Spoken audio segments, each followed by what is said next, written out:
नमस्कार साथियों, मैं सुबीर आप सभी लोगों का अपने YouTube चैनल पे स्वागत करता हूं, अभिनंदन करता हूं। आज 1 जुलाई 1 जुलाई है। बहुत सारे अपडेट आए हैं और जुलाई के महीने से अपडेट्स आने शुरू होने थे और कुछ ऑप्टिमाइजेशंस हो रही हैं, उससे संबंधित जानकारी है। कुछ अनुबिस लैब ने अपने बारे में बताया है और कभी एक दो मैसेज आया हुआ है जिसमें कि बताने की कोशिश की गई है रेलिवेंसी, मतलब आपके प्रोटोकॉल को किस तरीके से रेलिवेंट, मतलब उससे बिटकॉइन के साथ में किस तरीके से ये एक साथ में काम कर रहा है, उससे संबंधित कुछ मैसेज आया हुआ है। तो इन सभी चीज़ों को हम डिकोड करेंगे और कोशिश करेंगे जो मेन इम्पॉर्टेंट है जिसमें कि हम लोगों को बात करनी है। कुछ ऑप्टिमाइजेशंस होने वाले हैं, अभी बहुत सारे चेंजेज आएंगे, नए नए चीज़ें इम्प्लीमेंट होंगी। पॉलीगॉन चेन से कोशिश की जा रही है कि अनुबिस ब्लॉकचेन पे ध्यान दिया जाए। सबसे पहली चीज़ तो मैं आप लोगों को ये बता दूं कि हड़बड़ाहट में कुछ मत कीजिए, कहीं पे भी किसी का कोई नुकसान नहीं होगा। पहली चीज़ तो ये है। अब किस तरीके से हम लोगों को एक एक काम को करना है, आगे बढ़ना है, वो धीरे धीरे आप करते जाइए, कहीं भी कोई नुकसान नहीं है, फ़ायदा ही है। हाँ, लेकिन अपने ब्लॉकचेन पे आने पे ज़्यादा फ़ायदा है, ये चीज़ को मान लीजिए आप लोग, क्योंकि बहुत सारे सर्विसेज अब उस पे आएंगे, अनुबिस ब्लॉकचेन पे आएंगे। पॉलीगॉन पे नई चीज़ें अब नहीं आएंगी। तो जब अनुबिस अपना ब्लॉकचेन है तो उस पर स्वाभाविक है, उस पर ही आएगा। तो इन चीज़ों को समझेंगे और फिर हम लोग चार्ट और प्राइस एनालिसिस करेंगे और समझने की कोशिश करेंगे कि लिक्विडिटी की क्या स्थिति है और बाज़ार क्या कह रहा है। तो चलिए वीडियो स्टार्ट करते हैं। वीडियो स्टार्ट करने के पहले मैं आप लोगों को डिस्क्लेमर दे दूं कि इस चैनल के माध्यम से मैं आप लोगों को सिर्फ ETF, blockchain technology, Anubis blockchain technology और अवेक प्रोटोकॉल और क्रिप्टो बाजार की जानकारी देता हूं और ये कोई वित्तीय सलाह नहीं है। आप कभी भी निवेश करें तो अपने एपेटाइट, रिस्क एपेटाइट के हिसाब से करें और अपने पोर्टफोलियो को मैनेज करें किसी एक्सपर्ट के साथ संपर्क करने के बाद। चलिए अपडेट देखते हैं, समझते हैं क्या क्या अपडेट्स आए हैं। तो अनुबिस लैब पे एक अपडेट आया है जिसमें कि ये बताने की कोशिश किया गया है कि real ecosystem competition is not only chain. Anubis chain के बारे में बताया है कि क्या कर रहे हैं हम लोग और किस तरीके की दिशा में जा रहे हैं, इसको हम कवर कर लेंगे। ये इंपॉर्टेंट अपडेट होता है जो कि आपको पता चलना चाहिए कि आपके इकोसिस्टम में क्या चल रहा है। और मुख्य रूप अनुबिस लैब पे कोई अपडेट नहीं आया है, वही कल वाला जो अपडेट था, chain asset security and transparency, वही अपडेट है और उसके अलावा कोई अपडेट नहीं है, नया update. Important update commentary account पे आया है। तो कमेंट्री अकाउंट ये ऑफिशियल अकाउंट नहीं है अनुबिस का या ओरिजिन अवेक का, लेकिन ये डाओ द्वारा कमेंट्री अकाउंट है, बनाया गया है, जिसमें कि मोर और लेस सही अपडेट्स आते हैं और वो चीज़ें हम लोगों को समझ में आनी चाहिए, लेकिन इनको भी हम क्रॉस वेरीफाई करें। जब क्रॉस वेरीफाई करेंगे तभी आपको समझ में आएगा कि आप किस तरीके से काम कर सकते हैं। अदरवाइज मतलब अपने टीम के भी लोगों के साथ में आप इसको संपर्क में आइए और उनके साथ भी बातचीत कीजिए, तब निर्णय लीजिए और वेरीफाई ज़रूर कीजिए।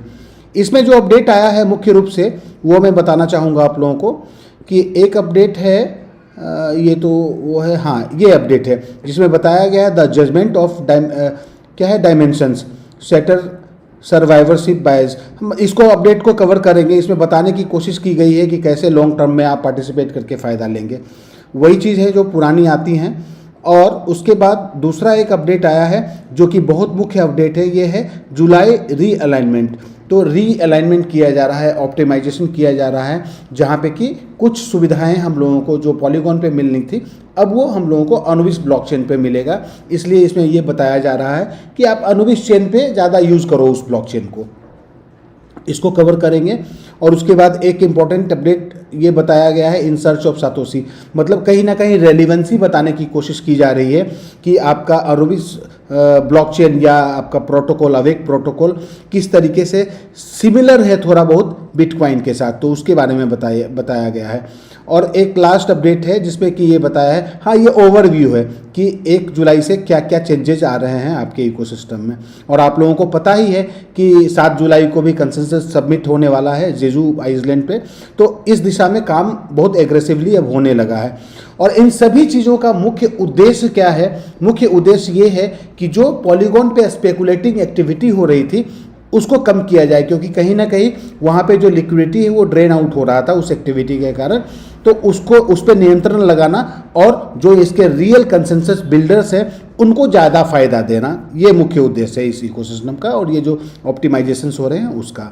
चलिए चलते हैं विश्लेषण पे और विश्लेषण पे समझते हैं कि पहला मैसेज जो आया है, जो कि हमारे अनुबिस लैब के हैंडल पे आया है, जिसमें कि अनुबिस लैब ने अपने बारे में बताया है, उसको बताते हैं।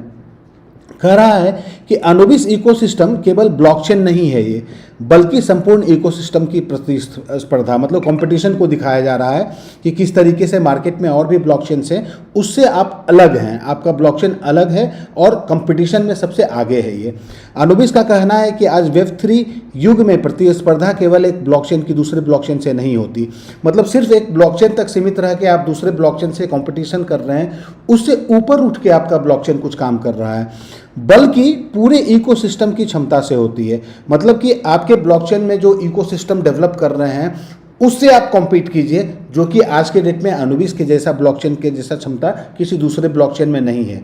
तो सफलता इसको मिलती है और ये बहुत ज़्यादा कंपटीशन में ऊपर है। सफलता इस बात पे निर्भर करती है कि कई प्लेटफॉर्म अपने प्रोजेक्ट को कितना मजबूत बनाते, मतलब कोई भी प्रोजेक्ट है, कोई भी प्रोजेक्ट जो डिप्लॉय होगा आपके ब्लॉकचेन पे या अलग अलग ब्लॉकचेन पे भी जो प्रोजेक्ट्स डिप्लॉय होते हैं, तो वो प्रोजेक्ट्स कितने सफल हो जाते हैं। तो आपकी जो स्ट्रेंथ है, अगर आप ज़्यादा स्ट्रेंथ के साथ में आएंगे मार्केट में, तो ही आप दूसरे प्रोजेक्ट जो आपके ब्लॉकचेन पे आएंगे उनको सफल बनाने की ताकत होगी। और इस चीज़ को कंपटीशन के रूप में आपको देखना चाहिए।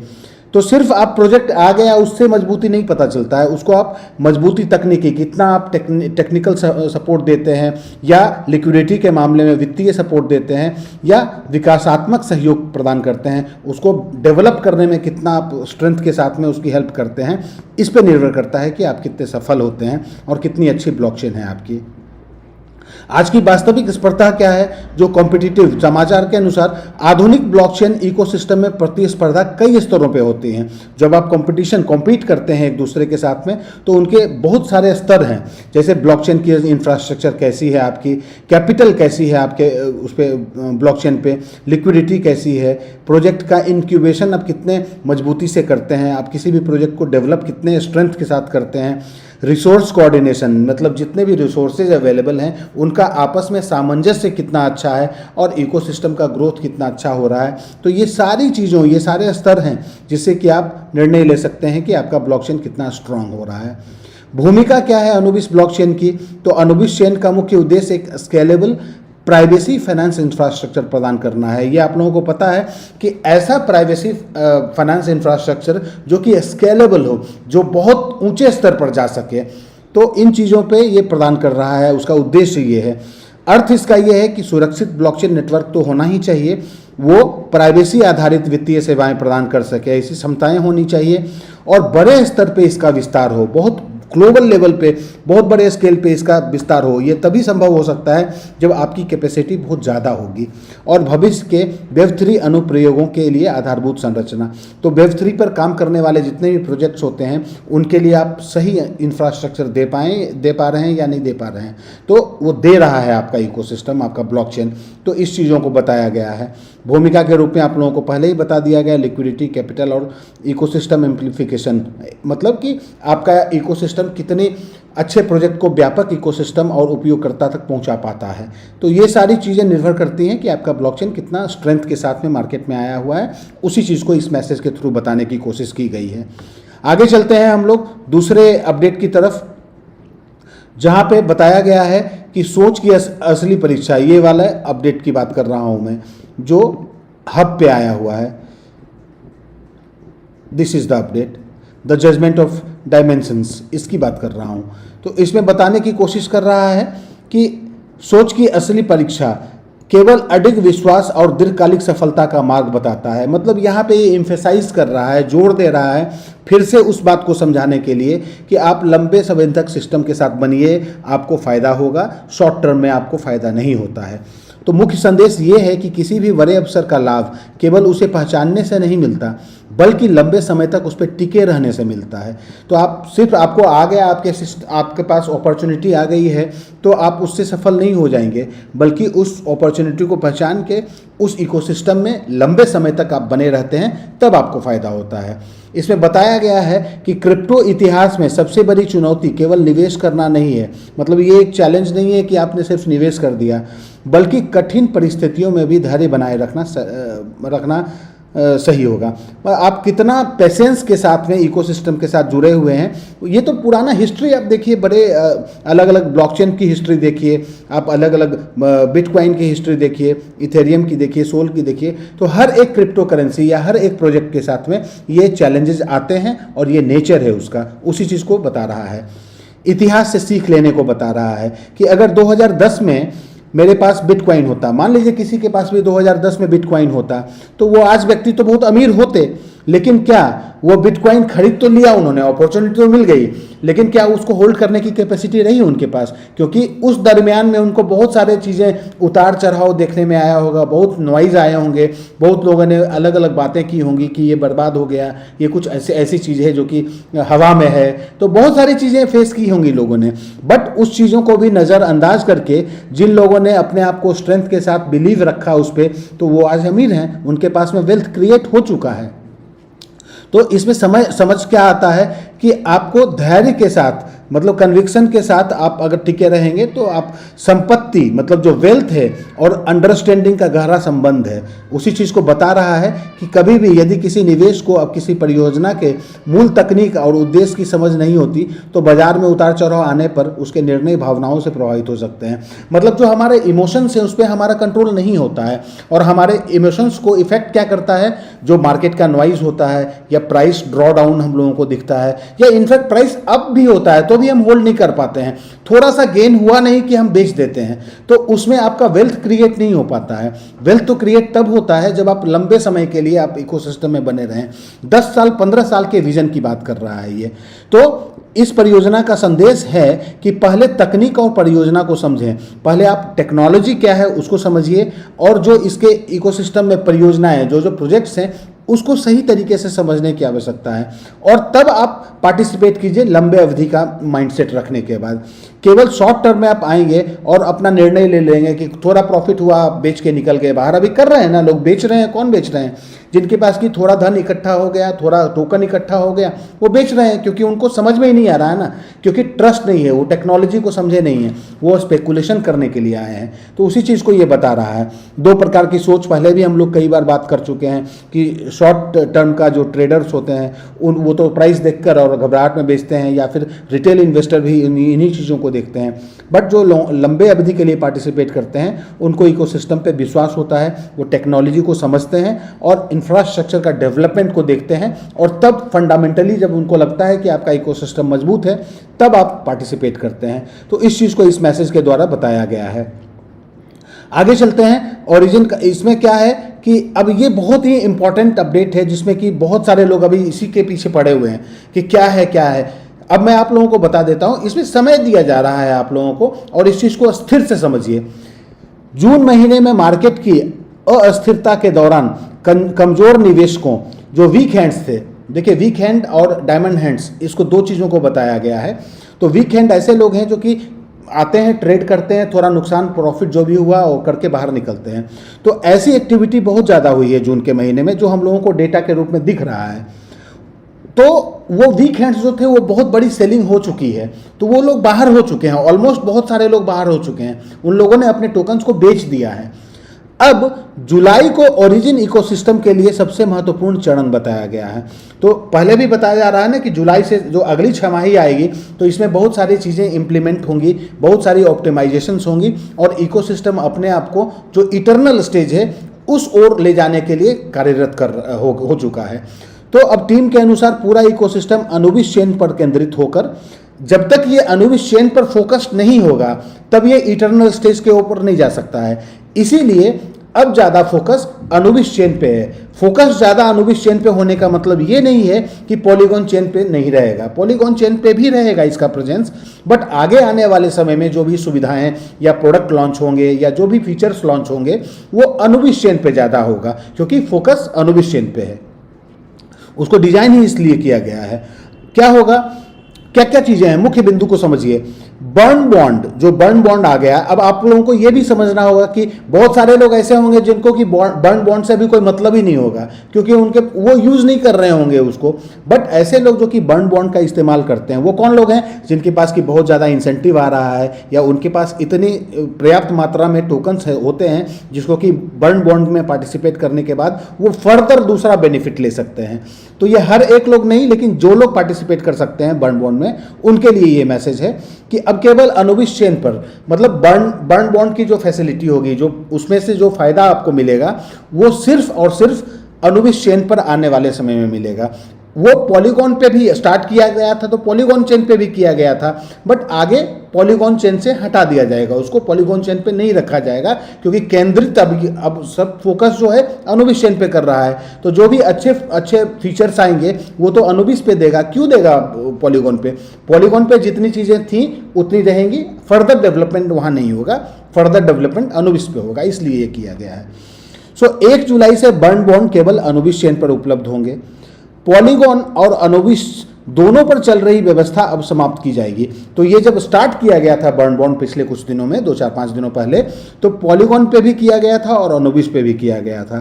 तो अब कोई दिक्कत नहीं है, पॉलीगॉन पे नहीं है तो नहीं है, वैसे भी तो हमें अब अनुविश ब्लॉकचेन पे ही जाना है, और जा रहे हैं लोग धीरे धीरे। और भविष्य की सभी बर्न बॉन्ड गतिविधियां केवल अनुविश चेन पे होंगी। तो ये तो बहुत अच्छी बात है कि अनुविश पे ही होगी, ध्यान वहीं पे केंद्रित होगा। इसका उद्देश्य, पर्पस क्या है? पर्पस ये है कि इकोसिस्टम की लिक्विडिटी को एक ही चेन पर केंद्रित करना। तो अभी जो लिक्विडिटी पॉलीगॉन पे भी है और अनुविश पे भी है, तो यहाँ पे थोड़ी दिक्कत क्या आ रही है इकोसिस्टम को? दिक्कत ये आ रही है कि पॉलीगॉन चेन पे ट्रेडिंग एक्टिविटी बहुत ज़्यादा होती है, क्योंकि वहाँ पे स्पेकुलेटिंग एक्टिविटी है, तो वहाँ पे लिक्विडिटी ड्रेन आउट होता है। तो अब फोकस किया जा रहा है कि अनुविश चेन पे हम लोग ज़्यादा केंद्रित कर रहे हैं अपने लिक्विडिटी को, इसलिए क्योंकि आप देखिए पॉलीगॉन चेन पे भी आप पार्टिसिपेट कर रहे थे, और डाई जब आप सिस्टम में डालते हैं तो वो लिक्विडिटी बनती है, और वो लिक्विडिटी स्पेकुलेटर्स निकाल लेते हैं। तो ये ठीक बात तो नहीं है इकोसिस्टम के लिए, इसलिए इस काम को किया गया है। तो इकोसिस्टम की लिक्विडिटी को सुरक्षित करना है, इसलिए ये काम। मार्केट में मौजूद LGNS सप्लाई को बर्न बॉन्ड के माध्यम से कम करना है।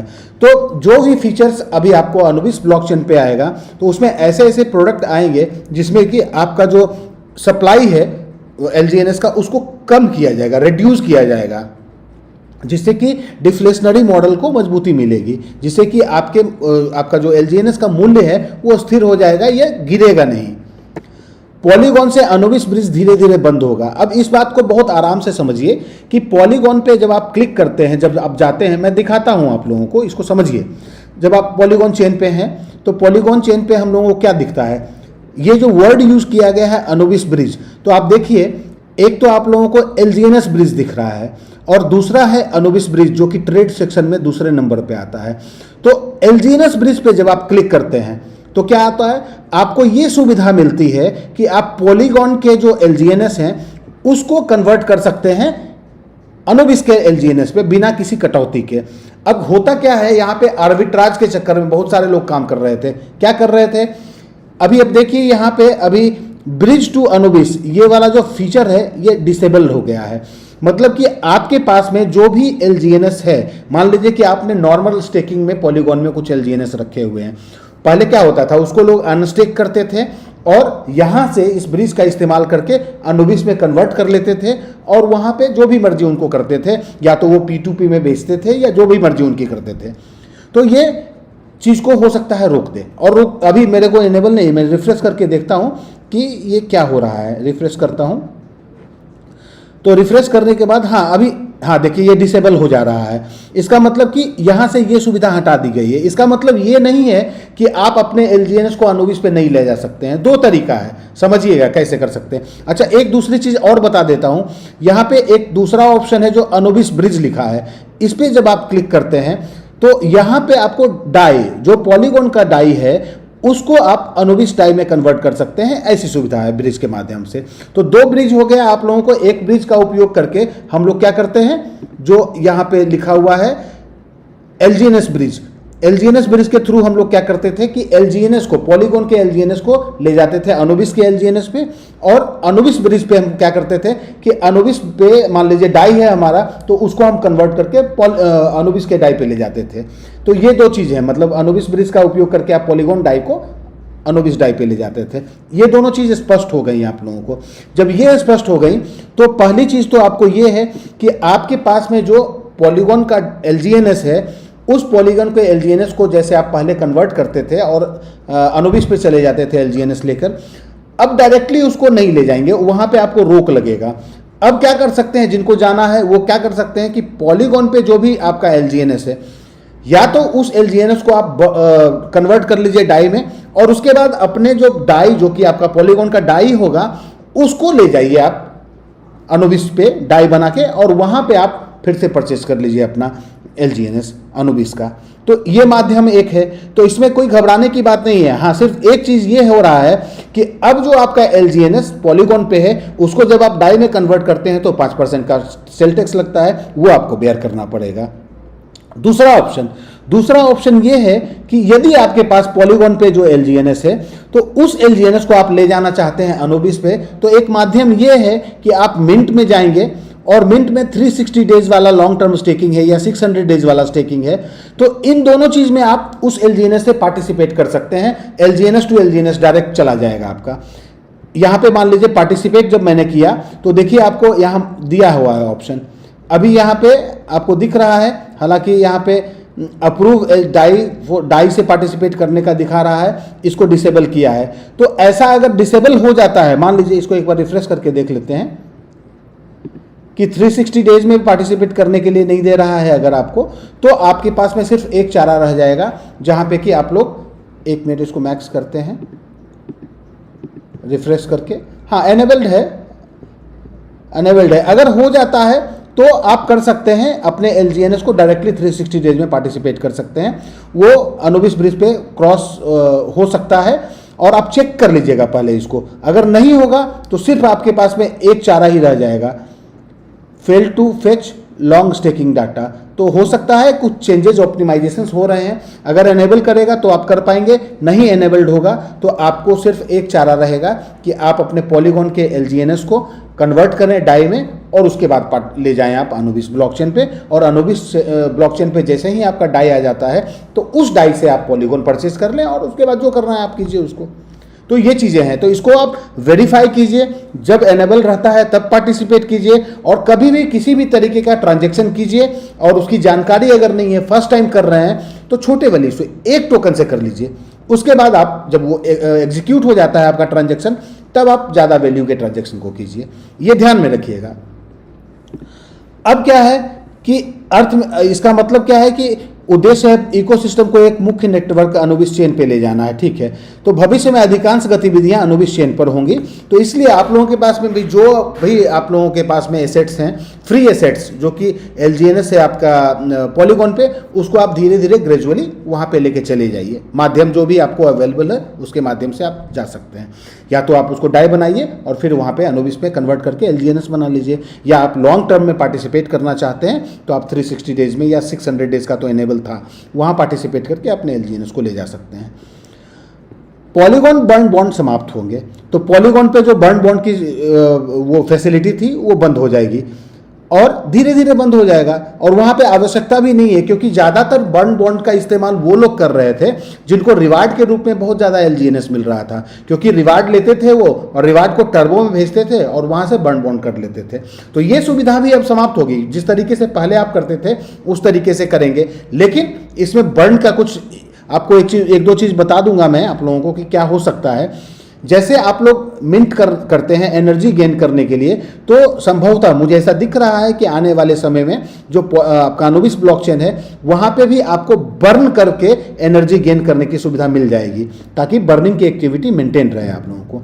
ट्रांजैक्शन धीरे धीरे घटेगा, तो क्या कह रहा है कि हाई टैक्स, अच्छा ट्रांजैक्शन टैक्स के बारे में बताया है। तो अनुबिस ब्लॉकचेन पे क्या हो रहा था, अनुबिस ब्लॉकचेन पे टैक्स का जो नंबर दिया गया था डायनेमिक, जो कि 5% से 40% बताया गया था, वो इसलिए किया गया था कि प्राइस पे नियंत्रण नहीं है इस प्रोटोकॉल का, क्योंकि कोई ऑनर नहीं है ना, तो तो प्राइस तो डिपेंड करता है इकोसिस्टम के ऊपर, कम्युनिटी के ऊपर, तो प्राइस पर लगाम नहीं लगाया जा सकता है। लेकिन उद्देश्य ये है इस इकोसिस्टम का सॉरी, कि पॉलीगॉन पे और अनुबिस ब्लॉकचेन पे जब भी आप मान लीजिए पॉलीगॉन पे 100 टोकन को आप कन्वर्ट करते हैं डाई में और 100 ही टोकन को आप अनुबिस ब्लॉकचेन पे कन्वर्ट करते हैं डाई में, तो मुख्य रूप से आपको जो वैल्यू मिलता है वो नेट वैल्यू आपको बराबर मिलना चाहिए। इसीलिए अनुबिस ब्लॉकचेन पे वो टैक्स वाला सिस्टम लगाया गया था और वो डायनेमिक था, वो प्राइस के हिसाब से अपने आप को एडजस्ट करता है सो दैट कि किसी भी यूजर को आर्बिट्राज करने से रोका जाए, इसलिए वो लगाया गया था। अब चूंकि सारा फोकस अनुबिस ब्लॉकचेन पे रहेगा तो क्या होगा ये जो आपका टैक्स वाला नंबर है ना, ये हर दिन के अनुपात मतलब लगभग 1-2% का डेली कम किया जाएगा, क्योंकि सिस्टम को पता है कि धीरे धीरे करते हुए इसको कम करके और 5% जैसे पॉलीगॉन पे था वैसे लाके स्थिर कर दिया जाएगा, क्योंकि तब तक आप लोगों के जो भी पॉलीगॉन पे लोग हैं वो धीरे धीरे प्राइस या अपना कैपिटल अनुबिस पे शिफ्ट कर लेंगे और आपका प्राइस जो है दोनों में समीकरण बन जाएगा, दोनों में सामंजस्य इक्विलिब्रियम पॉइंट पे आ जाएंगे और साम्य बिंदु पे आ जाएगा। तो इसलिए ये चीज़ को किया जा रहा है और ये अच्छी खबर है कि अनुबिस ब्लॉकचेन पे जितने भी लोग यूज़ करते हैं तो उनको एक भय बना हुआ रहता था ना कि अरे यार सेल टैक्स ज़्यादा लगता है, तो उसको कम कर दिया जाएगा ताकि लोग ज़्यादा ईजिली आराम से अनुबिस ब्लॉकचेन का इस्तेमाल कर सकें। बर्न बॉन्ड कन्वर्जन विंडो, अब टीम ने बताया है कि मार्केट कमीशन को जो भी कमीशन मार्केट कमीशन जिनको भी मिल रहा है वो सीधे बर्न बॉन्ड में बदलने वाला 1 क्लिक विकल्प अब 3 दिन के लिए उपलब्ध रहेगा। मतलब जिनको भी रिवार्ड मिल रहा है, जो भी कमीशंस मिल रहे हैं, उसको आप जब कन्वर्ट करते थे टर्बो में, इसका मतलब यही है, इसको वेरीफाई करके देखने की भी आवश्यकता है। आप लोग देख लीजिएगा जिन लोगों को डाउ रिवार्ड मिल रहा है या स्पाइडर रिवार्ड मिल रहा है, उन लोगों के लिए ये है कि आप जब कन्वर्ट करते हो, जब उसको टर्बो में ले जाते हैं तो टर्बो में आपके पास 2 ऑप्शन अभी दिख रहा है, एक सिलियंस वाला ऑप्शन जो कि पहले था और एक दूसरा बर्न एंड बॉन्ड। तो बर्न बॉन्ड वाला शायद ऑप्शन 3 दिन के बाद में हटा दिया जाएगा और आप लोगों को जैसे पहले करते थे उसी तरीके से करना होगा, एनर्जी लेना है और उसके बाद में आप जिस तरीके से करते थे वो करेंगे। और इसके लिए बताया गया है 3 दिन का टाइम भी दिया गया है। तो जो लोग एक्सपर्ट्स हैं, जो लोग सीनियर लेवल पे हैं, जिनको ज़्यादा रिवार्ड आता है, वो ऑटोमेटिकली इसको वेरीफाई कर लेंगे और कर लेंगे। जुलाई में और बड़े अपडेट्स आने वाले हैं। जुलाई में 7 तारीख को जो मीटिंग होने वाली है उसके बाद बहुत सारे और अपडेट्स आएंगे, ऑप्टिमाइजेशंस आएंगे जो कि आपके इकोसिस्टम को मजबूती प्रदान करेगा। उसमें से क्या क्या चीज़ हो सकते हैं, तो इकोसिस्टम का एक्सपेंशन कैसे करना है उसकी बात हो रही है, इंफ्रास्ट्रक्चर अपग्रेड्स, इंफ्रास्ट्रक्चर जो बन रहे हैं उसको और बड़े लेवल पे ले जाना होगा। डिफ्लेशन मैकेनिज्म, डिफ्लेशन मतलब आपकी जो प्राइस है एलजीएनएस का उसको स्थिर रखना या उसको ऊपर की ओर ले जाने के ऊपर मैकेनिज्म काम किया जाएगा। मल्टी चेन इंटीग्रेशन, तो अलग अलग चेन के ब्लॉकचेन के साथ में इंटीग्रेशंस होंगी और स्ट्रेटेजिक रिलीजेस होंगे और नए नए जो भी स्ट्रेटेजी जो रणनीतियाँ बनेंगी वो आपके सामने प्रस्तुत किया जाएगा। तो इस तरीके का डेवलपमेंट हो रहा है, इसमें कोई भी ऐसी चीज़ नहीं है जिसको कि लेकर आप लोग परेशान होने की स्थिति नहीं है। अपने टीम के साथ, अपने जो मेंटोर्स हैं, जो आपके एक्टिव अपलाइंस हैं, उनके साथ मिलिए, उनके साथ बात कीजिए और छोटे टोकन से ट्रांजैक्शन पहले कीजिए और उसके बाद फिर बड़े टोकन को ट्रांजैक्ट कीजिए। सुविधाएं हर कहीं पे भी ऐसा नहीं है कि आपका एसेट लॉस होगा, आपको फ़ायदा ही फ़ायदा होगा। हाँ, बट एम्फेसाइज फोकस अभी ये किया जा रहा है कि आप सभी लोग अनुबिस ब्लॉकचेन पे चले जाइए। एक चीज़ और भी ध्यान रखिए कि बहुत सारे दोस्त होंगे ऐसे जो कि पॉलीगॉन ब्लॉकचेन पे ही 360 डेज या 600 डेज में या बॉन्ड्स में पार्टिसिपेटेड होंगे, तो उनके लिए कोई दिक्कत की बात नहीं है। वो जिस तरीके से उनको रिवार्ड मिल रहा था वो उसी तरीके से संचालित रहेगा, कहीं कोई दिक्कत नहीं है। इनफैक्ट आप स्टेकिंग भी कर सकते हैं पॉलीगॉन पे, नॉर्मल स्टेकिंग जिस तरीके से होती है। ये सब कुछ सुचारू रूप से चलता रहेगा, लेकिन नए नए जो उत्पाद आएंगे या नए नए जो डेवलपमेंट्स आएंगे उसका फ़ायदा अनुबिस ब्लॉकचेन पे जो लोग होंगे उनको ज़्यादा अच्छे तरीके से मिलेगा। ये चीज़ है। चलिए आगे चलते हैं। एक मैसेज जो आया हुआ था जिसमें कि बताया गया है कि सातोशी की खोज है ना, इन सर्च ऑफ सातोशी, समझते हैं इसमें इंटरेस्टिंग है ये। सातोशी क्या ओरिजिन प्रोटोकॉल है बिटकॉइन के मूल सिद्धांतों को फिर से जीवित करने का प्रयास कर रहा है, ये एक सवाल है। मतलब कि बहुत सारी एक्टिविटी जो हो रही हैं ओरिजिन में, वो आप समझ लीजिए कि मोर और लेस बिटकॉइन के जैसा ही हो रहा है। बताने की कोशिश ये मैसेज के थ्रू ये कर रहा है कि आज का अधिकांश क्रिप्टो इंडस्ट्री, अभी जो क्रिप्टो इंडस्ट्री है धीरे धीरे सेंट्रलाइज्ड हो रहा है। मतलब बहुत सारा कंट्रोल जो है उसमें वो जो क्रिएटर्स है वो अपने पास रखने की कोशिश कर रहे हैं। लेकिन ओरिजिन बिटकॉइन की शुरुआती मूल सिद्धांत प्राइवेसी और डिसेंट्रलाइजेशन और फाइनेंशियल सोवरेनिटी को आगे बढ़ा रहा है, जबकि ओरिजिन जो है मूल रूप से बिल्कुल उसी तरीके से काम कर रहा है जिस तरीके से बिटकॉइन काम करता है, और बिटकॉइन की जो आइडियोलॉजी है उसी को फॉलो कर रहा है। जबकि आज के समय में बहुत सारे प्रोजेक्ट्स हैं, बहुत सारे ऐसे टोकन्स हैं। आप समझिए कि आप मान लीजिए कि मैं नाम नहीं लेना चाहता हूं, अलग अलग प्रोजेक्ट्स हैं या टोकन्स हैं, वहां पे 100% लोग कहते हैं कि सेंट्रलाइज्ड है, बट वहां पे बहुत सारी चीज़ें ऐसी होती हैं जो कि क्रिएटर के कंट्रोल में होता है। बट यहाँ पे ये चीज़ें नहीं हैं, ऐसा ये मैसेज बता रहा है। संदेश क्या है? आज अधिकांश क्रिप्टो प्रोजेक्ट्स और एक्सचेंजेस धीरे धीरे सेंट्रलाइज्ड हो रहे हैं। रेगुलेटरी कंप्लायंसेस बढ़ने के कारण ब्लॉकचेन की मुख्य भावना कमजोर पड़ रही है। ओरिजिन स्वयं को प्राइवेसी और डिसेंट्रलाइजेशन आधारित इकोसिस्टम के रूप में प्रस्तुत करता है। तो ये मैसेज में बता रहा है कि ओरिजिन बिल्कुल उसी तरीके से डिसेंट्रलाइज्ड है जिस तरीके से बिटकॉइन है। बिटकॉइन की शुरुआत क्यों हुई थी? आइडियोलॉजी को मैच कर रहा है इस मैसेज के अनुसार में। तो उसका उद्देश्य केवल ट्रेडिंग या प्राइस ग्रोथ नहीं था। बिटकॉइन का मुख्य उद्देश्य सिर्फ ट्रेडिंग या ग्रोथ नहीं था। तो क्या उद्देश्य था? उसका उद्देश्य था लोगों को अपनी संपत्ति पर पूरा नियंत्रण देना। 2008 में आप लोगों को पता होगा जो क्रैश आया था जिसमें लेमन ब्रदर्स वगैरह बहुत सारे लोग हो गए, इनफैक्ट आइसलैंड हो गया, ग्रीस हो गया, इस तरीके की कंट्री में जो बैंक में लोगों के पैसे थे उस पर भी सरकार ने रोक लगा दिए थे। तो इन सभी चीज़ों को तो देखकर आपका बिटकॉइन का निर्माण हुआ था। तो लोगों की अपनी संपत्ति पर पूरा नियंत्रण वास्तविक रूप से होना चाहिए, फाइनेंशियल प्राइवेसी उपलब्ध कराना चाहिए, गवर्नमेंट या किसी सेंट्रल अथॉरिटी पर निर्भरता कम करना और इन्फ्लेशन से बचाव का विकल्प देना। तो ये उद्देश्य था बिटकॉइन लाने का, और उसी तरीके का वही उद्देश्य को आगे बढ़ा रहा है आपका ओरिजिन। अब विजन क्या था सतोशी नाकामोटो का? तो सतोशी नाकामोटो केवल एक व्यक्ति नहीं बल्कि एक विचार, एक कॉन्सेप्ट के रूप में जाना जाता है। तो ये क्या है? यह विचार आधारित है किन पॉइंट्स पे? तो डिसेंट्रलाइजेशन पे, प्राइवेसी पे, ओपन ब्लॉकचेन पे, इम्यूटेबल स्मार्ट कॉन्ट्रैक्ट, मतलब ऐसा स्मार्ट कॉन्ट्रैक्ट जिसको चेंज नहीं किया जाए, फाइनेंशियल फ्रीडम और आर्थिक रूप से लोगों को मदद भी मिले, कमाई भी हो। तो टीम का कहना है कि वही सिद्धांत आज उनके इकोसिस्टम का आधार है। तो आपके ओरिजिन प्रोटोकॉल का कहना है कि वही आइडियोलॉजी को लेकर ओरिजिन आया हुआ है। तो कहीं ना कहीं बहुत सारी चीज़ें सिमिलर है, बिटकॉइन के जैसा ही है, बट बिटकॉइन को कहीं ना कहीं वो एक्चुअली क्या है, वहाँ पे स्टेबल कॉइन की वो नहीं थी, पॉसिबिलिटी नहीं थी। अब इस इकोसिस्टम में, जो अवेक इकोसिस्टम में क्या है कि एक स्टेप आगे आ गया, यहाँ स्टेबल कॉइन भी होगा ताकि आपके इकोसिस्टम को यूज़ आसानी से किया जा सके। और इकोसिस्टम में जब स्टेबल कॉइन होगा तो लेन देन करने के लिए आपको बहुत सरल तरीका मिल जाएगा। स्टेबल आ गया ना, स्टेबल ए की भूमिका। तो यहाँ पे स्टेबल ए की भूमिका ये बता रहा है कि स्टेबल ए है तो आप LGNS बर्न करेंगे तब आपको स्टेबल ए मिलेगा, उस चीज़ को रीइटरेट किया गया है। डिफ्लेशन मैकेनिज्म के बारे में बताया गया है कि यहाँ पे ये चीज़ भी कर सकता है कि आपका प्राइस ज़्यादा कम नहीं हो और उसको डिफ्लेशन मैकेनिज्म भी लागू किया जा सकता है। धीरे धीरे ये समझ में आ रहा है कि अभी के समय में ना जो प्राइस है LGNS का वो कम होने से एक चीज़ तो मुझे लग रहा है, क्योंकि अब इकोसिस्टम इटर्नल फेज में जाना चाह रहा है, और इटर्नल फेज में जब बहुत सारे प्रोजेक्ट्स होंगे, RWA होगा या इस तरीके के प्रोजेक्ट, मेटावर्स आएगा, तो क्या होगा कि वहाँ पे आपको स्टेबल करेंसी की आवश्यकता होगी। और स्टेबल करेंसी के रूप में क्या है आपके पास में? ए।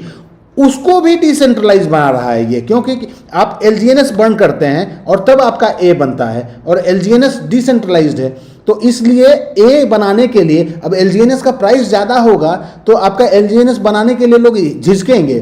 अब जब LGNS का प्राइस कम रहेगा तभी तो लोगों को लगेगा कि अरे LGNS का प्राइस भी $1 है और ए का भी प्राइस $1 का है, तो क्यों ना हम ए बना लें। तो ये स्पीड, गति बढ़ेगी। तो ये सब पीछे का लॉजिक है जो कि चल रही हैं चीज़ें, मुझे ऐसा दिख रहा है। आप लोग भी समझिए इसको, आप लोग भी अपने रिसर्च कीजिए और इन चीज़ों को पढ़िए।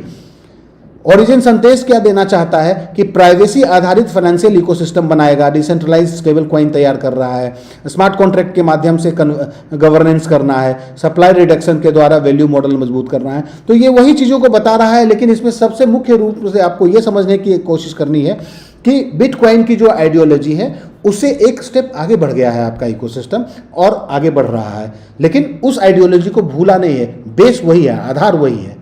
तो ये सारे अपडेट्स थे, डिटेल्स थे, और कोई भी ऐसी घबराहट में डिसीजन नहीं लीजिए।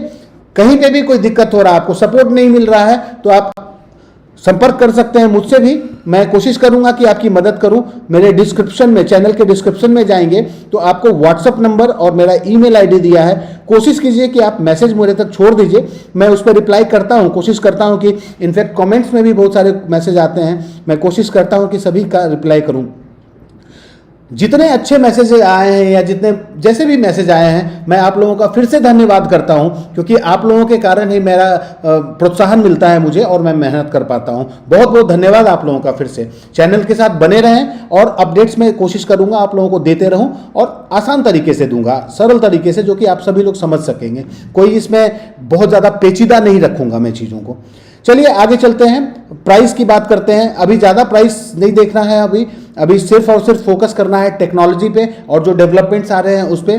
प्राइस मोर और लेस अभी ठीक है, 1.84 के आसपास बना हुआ है। लिक्विडिटी भी ठीक है, और एक बार देख लेते हैं वेल्स क्या कर रहे हैं। मैं थोड़ा थक गया हूं, इसलिए आज वीडियो क्लोज करूंगा। प्राइस आप लोगों को पता है, बट एक बार देख लेते हैं कि वेल्स क्या कर रहे हैं। हाँ, ये बात है कि 24 घंटे में 4.96, कल जो 13-14% की गिरावट थी वो थोड़ी कम हुई है, और 6 घंटे में 3% का ग्रोथ हुआ है। तो डेली ये चीज़ें दोपहर में दिख जाती है हम लोगों को, बट एक बार देख लेते हैं वेल्स पार्टिसिपेट कर रहे हैं या नहीं कर रहे हैं। हाँ, तो वेल्स पार्टिसिपेट कर रहे हैं, तो पुराने लोग निकल रहे हैं, नए लोग आ रहे हैं, ये प्रक्रिया चालू है। और ऐसी बात है कि आपके इकोसिस्टम में लोगों को विश्वास है, इसलिए लोग पार्टिसिपेट भी कर रहे हैं। बेचने वाले जिनके पास बहुत ज़्यादा टोकन है वो बेचते रहेंगे, और धीरे धीरे ये एक्टिविटी कम होगी, सेचुरेशन पे आएगा, क्योंकि अब फोकस भी हो रहा है अनुबिस पे, और अनुबिस पे ज़्यादातर लोग लंबे अवधि के लिए, ऐसे जो लोग हैं जिनको ट्रस्ट है वही पार्टिसिपेट कर रहे हैं। और जब गतिविधि पॉलीगॉन से कम होगी तो ये एक्टिविटी भी कम हो जाएगी, और आने वाले समय में हम लोग पॉलीगॉन की चर्चा करेंगे और पॉलीगॉन के डेटा को और चार्ट को एनालाइज करेंगे। चलिए आगे चलते हैं, एक बार हम लोग देख लेते हैं कि आपके GLGNS की क्या स्थिति बनी हुई है। तो GLGNS मैं लोड करता हूं डेटा। हाँ, GLGNS उस सपोर्ट जोन को, हाँ ये वाला सपोर्ट जोन टच नहीं किया था और रिवर्सल लिया है। हो सकता है कि ये फिर से इस वाले 91 वाले जोन पे आए और फिर से रिवर्सल ले, अगर इसको अप ट्रेंड में जाना है। बट ये ठीक है, कंसोलिडेशन जोन में है, जो कि निवेशक होते हैं, जो इन्वेस्टर्स होते हैं, वो इस जोन में, जैसे ये इस लाइन से लेकर इस लाइन में 2 सपोर्ट जोन बनाया ना, 92,000 से 80,000, मतलब मोटा मोटी आप ये समझिए 80 से 90 के बीच में लोगों ने कंसोलिडेट किया, कुछ बाइंग की है। इसी का नतीजा है कि ये अभी 96,000 के आसपास चला गया है। तो लोग बाइंग किए थे यहाँ पे, है ना। तो यहाँ पे भी पार्टिसिपेट आप देखिए, होल्डर्स की संख्या 91,000 के आसपास है। तो ट्रेडिंग एक्टिविटी हो रही है यहाँ पे, और ये मजबूती के साथ टिका हुआ है। ये बहुत बढ़िया चीज़ है ये GLGNS। आप लोगों को तो GLGNS बाय मत कीजिए, बट आप जब पार्टिसिपेट करते हैं 360 डेज में, तो आपके पास में एयर ड्रॉप के रूप में मिलता ही है। तो मुख्य रूप से आप लोगों को टिके रहना है LGNS के साथ में। टिके रहना है नहीं, टिके रहना चाहिए, आप अपने हिसाब से कर सकते हैं। बट हाँ, ये है कि अगर LGNS आपके पास है, तब आप इकोसिस्टम के किसी भी प्रोडक्ट या सर्विसेज को प्राप्त कर सकते हैं। ये बहुत सरल और बहुत मुख्य बात है। तो LGNS होल्ड है तो आपके पास सब कुछ है, आप इकोसिस्टम के मजबूती से मतलब क्या उसको कहते हैं, NFT भी आप अगर लेते हैं तो आपके पास में LGNS होना चाहिए। आपको कुछ भी चाहिए LGNS, क्योंकि प्रवेश द्वार पे जाने के लिए आपको एंट्री गेट पे LGNS की आवश्यकता होती है, और LGNS है तो आपके पास सब कुछ है। सो आज के लिए बस इतना ही। मैं थोड़ा थक गया हूँ, हो सकता है कुछ गलती होगी तो माफ़ कीजिएगा, बट कोशिश किया हूँ आप लोगों को बताने का। फिर भी कोई डाउट हो तो you can reach out to me, मैं कोशिश करूँगा आपको आंसर देने का, और घबराने की आवश्यकता नहीं है। बहुत बढ़िया चीज़ें हो रही हैं डेवलपमेंट के रूप में। थैंक यू, आज के लिए बस इतना ही। थैंक यू वेरी मच, कल फिर मिलता हूँ। Thank you.